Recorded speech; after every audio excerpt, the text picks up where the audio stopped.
顶个月凯比洪太扫来台湾，台南后壁的德兴里水是因节能公笑深。事后公所有公布浸水车的补助办法，昨通知民众来补资料，却出现误会。民众抓准申请的期限，干那1天到8月30尔。透早就有大阵民众赶紧走来要交资料，现场是乱吵吵。一个民众徛伫咧后壁德兴里活动中心排队要来签切结书，不过区公所卡手无够，现场乱吵吵。好，已经来办点外点。就算区公所人员一直咧找民众的申请资料，不过上班时间佫要请假来签切结书，民众等袂掉，等甲气死落命。你咧上班个走菜用哟？来啦，足麻烦哦。气死落命啦！你卖先摕资料出来啊，签名、登印啊。哎，足麻烦嘞。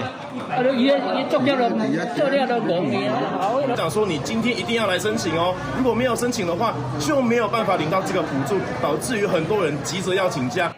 顶个月凯比洪台造成台南后壁区德兴里淹水，淹到1公尺至2公尺悬。除了民众厝里拢入水，车嘛拢浸水。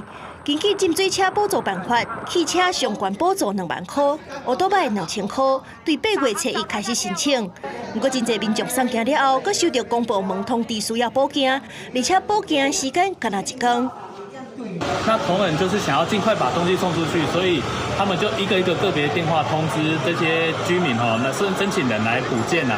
可是可能通知的时候可能不小心说错，或者是什么情况让民众误解了。因为迄当阵真侪人无翕相做证据，不过公部门放出声明，强调新申请的案件要伫咧30天前完成。也若是已经申请要补签切结书的案件，是到9月底为止。针对甲民众造成误会事件，回实咧，记者综合报道。